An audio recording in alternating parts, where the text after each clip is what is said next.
एक ऐसा व्यक्ति भी हुआ जिसने दुनिया को यह सोचने पर मजबूर कर दिया कि जो कुछ हम सदियों से मानते आ रहे हैं वो सब गलत हो सकता है।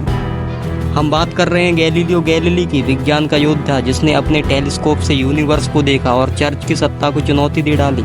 आज हम जानेंगे उनके जीवन की अनसुनी कहानियाँ, उनकी खोजें और वो सोच जिसने विज्ञान की नींव रखी। गैलीलियो का जन्म 15 फरवरी 1564 को इटली के पीसा शहर में हुआ था। उनके पिता विसेंजो गैलीली एक संगीतकार और गणितज्ञ थे जिनकी सोच स्वतंत्रता और लॉजिक पर आधारित थी। गैलीलियो शुरू से ही एक जिज्ञासु बालक थे। पहले वे डॉक्टर बनना चाहते थे, लेकिन गणित और विज्ञान के प्रति उनका झुकाव जल्दी साफ हो गया।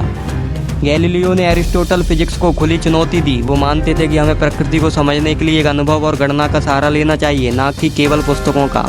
उन्होंने पहली बार साइंटिफिक मेथड को व्यवहार में लाया, ऑब्जर्वेशन, एक्सपेरिमेंटेशन और वेरिफिकेशन।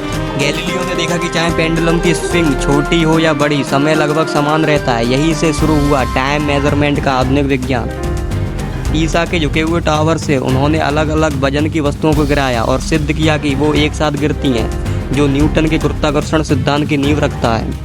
1609 में उन्होंने खुद का टेलीस्कोप बनाया। उन्होंने चांद की सतह पर पहाड़ और गड्ढे देखे। उन्होंने बृहस्पति के 4 चंद्रमा खोजे, लो, यूरोपा, गैनीमीड और कैलिस्टो। यह साबित करता था कि पृथ्वी केंद्र नहीं है, कुछ ग्रह पृथ्वी के इर्द गिर्द नहीं घूमते। कोपरनिकस के सिद्धांत का समर्थन करते हुए उन्होंने कहा अर्थ रिवॉल्व्स अराउंड द सन, लेकिन यह बात चर्च को रास नहीं आई।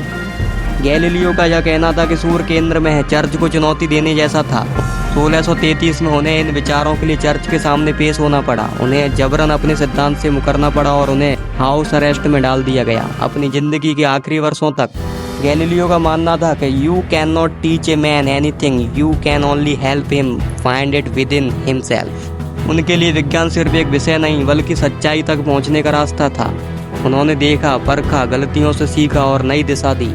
गैलीलियो को आज फादर ऑफ मॉडर्न साइंस कहा जाता है। उनकी खोजों ने न सिर्फ न्यूटन बल्कि पूरी साइंटिफिक कम्युनिटी को एक नया रास्ता दिखाया।